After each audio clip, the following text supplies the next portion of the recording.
needle, I should say, a pine needle. No, you dropped it. Okay, I see it right there. Sky, here, bud. Would you like a treat? Come on, sit. You gotta sit first. Sit. Thank you. Would you like it? Good job. Good girl. That was really good. Moment, Sky. I'm not sending this out. This is once again me keeping to my attempt to go live at least once a week on here. So Sky and I are in Shelby Park. I don't know why I did this. She's not behind me. She's literally right here. I was just showing y'all the park, I guess. But yeah, we're in Shelby Park today. So nice out here. Man, it's nice out here. Sky's just whining away because she's excited at all the things she gets to see right here. I haven't brought her to this part of the park either, so I think she kind of likes it a little bit more than other spots. But anywho, I've been here just reflecting. Y'all know this book that I have brought y'all along in my journey of making it through. It's The Power of Intuition, one that I talked about once before in a live. I just did 2 exercises out of it that was about harnessing your wants and identifying your true wants. Sky, no, you can't go over there, bud. Come here. Come here. Come here. Come here. Come here. Don't knock the camera over, okay? Hey, go over that way. Look, go right there. Yeah, go right there. Or you can sit. That's fine too. She doesn't want to go on the other side. Okay, buddy. But yeah, it's about the 2 that I did. One was about, let's see if I call y'all up. Harnessing your intuition. Yeah, knowing what you want. And then the other thing was doing an exercise on what do you want, and then using your creative visualization to see what it is you want, where you are truly happy and content in life. And I've been working on vlogging again consistently. You want to walk off? Oh, that German Shepherd. Oh God, she sees it. Come here, buddy. Come here. Come here. We're going to walk around the park, I promise. We're just getting this content out here and bringing the people along in my experience right now. All right, back to what I was saying. Y'all, this must be what parents feel like with small children, because I swear I try to do something and Sky is like right there.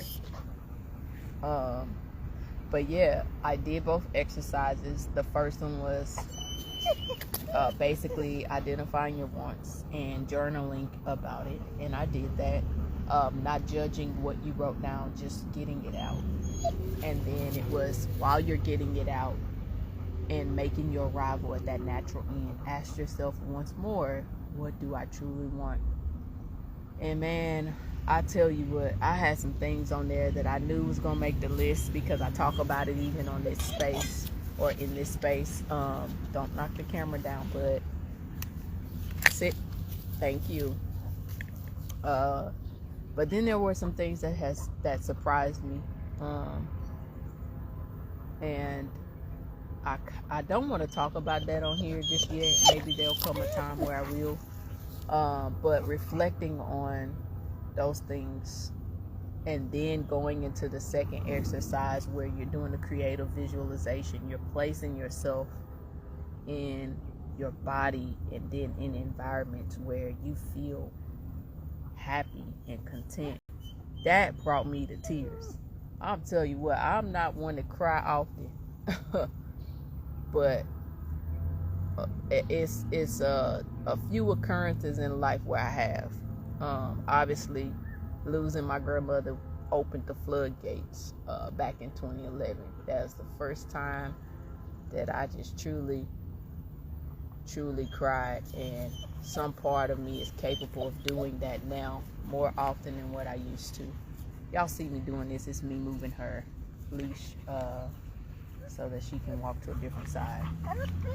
And then post that, the only time I have truly cried, it's been, around grief. But this moment right here, Yo, I have cried. I have cried because my happiness and the place in which I am happy looks not exactly, it doesn't look like where I am now. And I don't know what's worse, but sit right here. I don't know what's worse. Being hyper alert of the things you desire most and not having it, or returning to a state of realization that I'm making my way to it,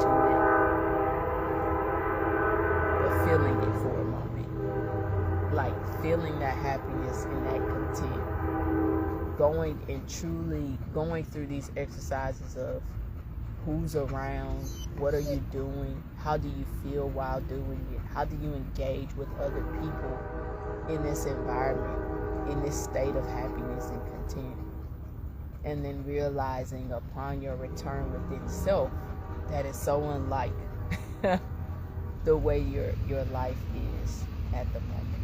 So that, I hope that makes sense. I'm not even gonna try to clean that up. I'm just fresh off of this exercise, so I'm like going through all of my thoughts with this.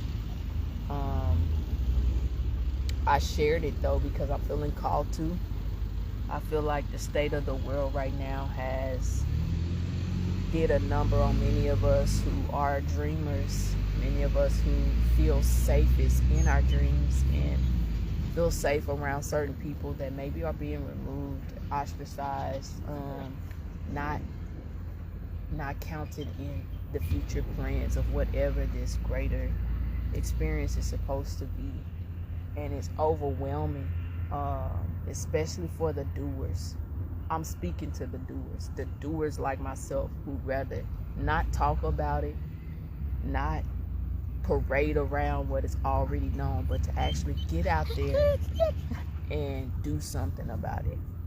And I'm speaking to us right now because right now we face many wars that we can't do anything about.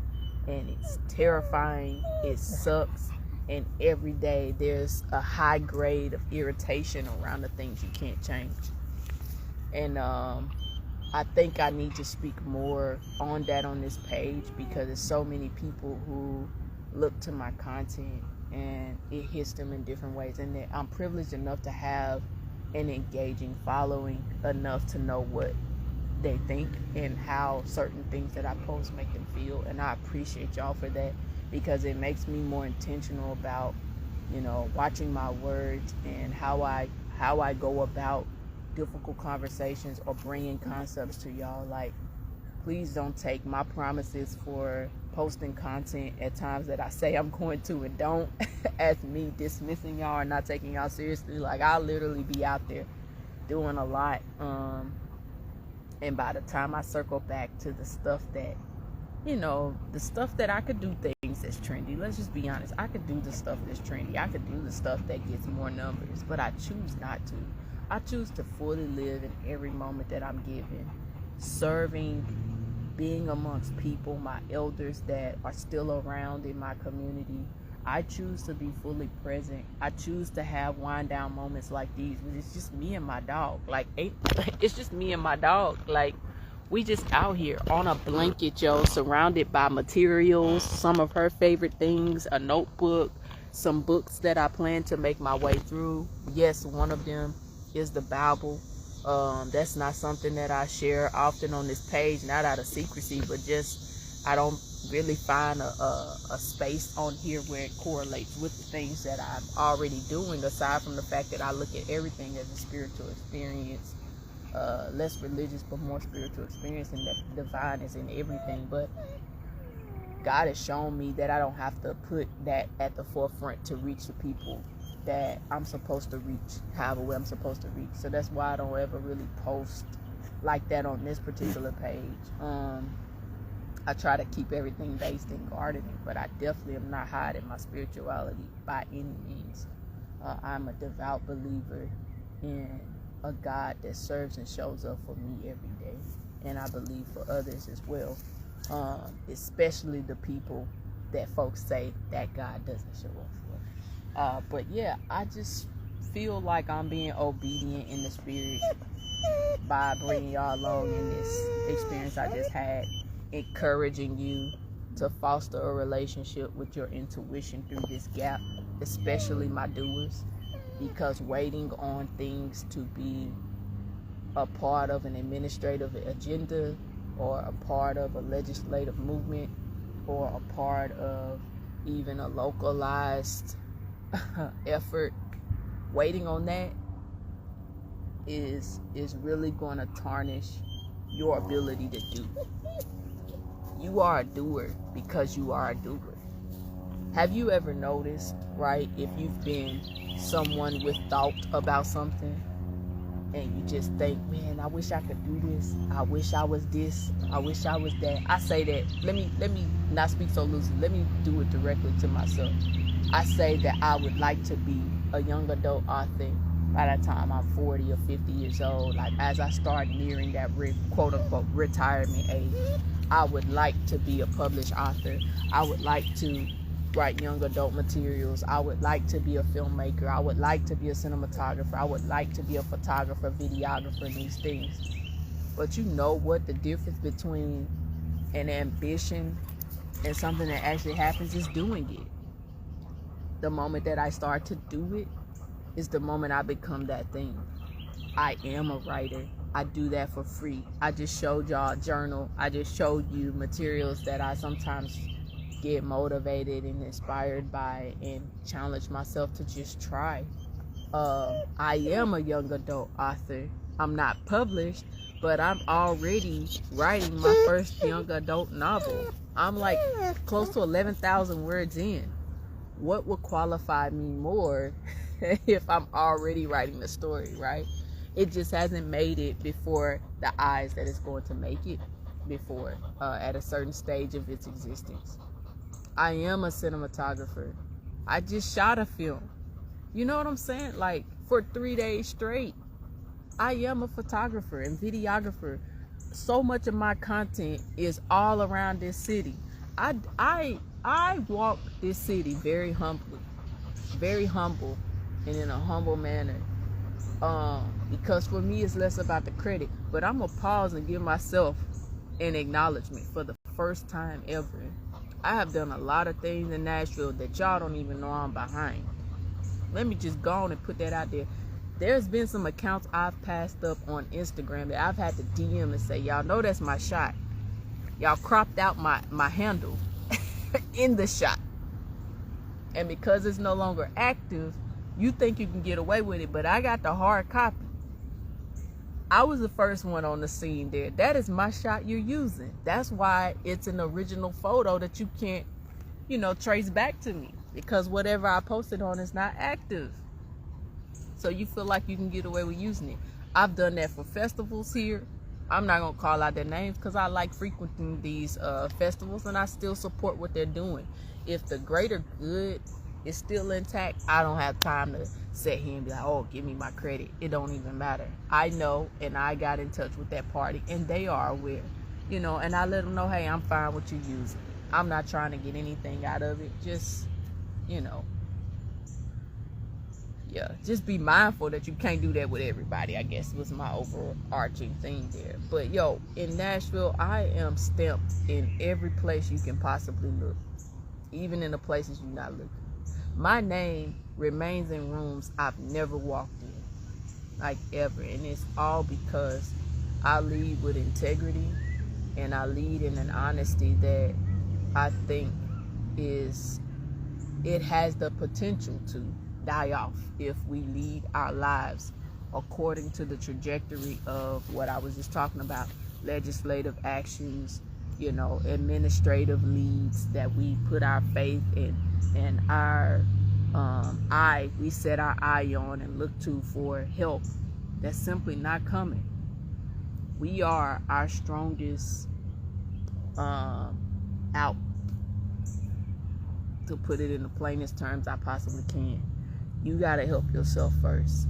And when you do that, you can then help a neighbor. And if they're doing the same things in terms of helping themselves first, then you're looking at a community that can help each other. And you'll feel that far sooner than looking towards the higher ups to come down. Very rare that happens. That's why this page is all about supporting local farmers, supporting what they got going on, highlighting how they're growing, how they're maximizing their harvest, how they're utilizing the tools they already have to get what they need done and to positively impact their surrounding communities and neighborhoods. Does it look like a small effort compared to people who are really going through it right now? Possibly. But I see it as another marker in this long journey we all have in life. I see it as another opportunity that was taken and not sat on, not another idea sat on for far too long. That could have been the thing that somebody out there was waiting to cross and think, hey, I could do that too. Like, I could grow a tomato plant out of a 5-gallon bucket, or, get a storage bin and put some sweet potatoes in there. I can do that too. That ain't too out of my way. And I think that small things like that, if it is in fact small, which jury's still out on that, can really lead to a greater change in mindset that we're all hoping for. I think our deepest desires right now is mindset changes and a normalcy that we all can agree on that includes everyone's story. At least that's what my deepest desire is. Let me speak for myself. I want everybody to have a seat at the table. And if the table can't fit everybody, let's build another one. Let's build another one that can seat any and everybody at the table. Even the people I disagree with, right? But there has to be some things we can reach a consensus on. And I am not the know-it-all type person that can say what those things are. But what I do know is if we foster a relationship with our intuition and we are guided and driven by something greater than ourselves, whatever those things are, we'll be able to arrive at a conclusion when the time presents itself. But if we don't, come here, baby girl. She got a pine on her stomach and got scared. There you go. But if we don't, we are then just living in a reactive state that no one likes, including the people who agree with each other. No one likes being reactive all the time. All it does is fuel panic and make people fearful. And it lessens the options that we actually have. It reduces how far any and all of us can go when we're living in a reactive state. So I think I'm going to keep bringing some of these to you all. It's been a minute since I have. If y'all like these, man, comment down below or DM me if you feel more comfortable there. Just let me know, like, did you try it out? Is it something that you feel like will allow you to have a moment of pause and clarity on your wants? Do you feel like you have a strong connection with your intuition? Are you fixated in your wants, or have they changed in time? Like, just give me a little bit of insight on your journey with your intuition and how you've identified your wants through this current state of stuff. And I'm gonna try to keep bringing y'all things that are more substance filled, for lack of a better way of saying that, and hopefully y'all receive it that way. Like I always leave y'all, man, be blessed in every day that God gives you. Your life is full of purpose. Until next time, y'all know I always tell y'all deuces, but I'm gonna let y'all get a shot of Sky in our view right now before we bust this walk. All right, here we go. Sky, you saying hi to the people, even though you don't know you saying hi to the people. And then we got the pond over there, which is way too high from the other day when we had that little bit of rain. And we in the field right now, so, you know, we got nothing but trees behind us and but sights to see. And yeah, hopefully y'all can hear me well. I'm relying on my headphone audio. All right, Sky, tell the folks bye. Yeah, tell them bye. Say bye-bye. Adios, y'all. Peace.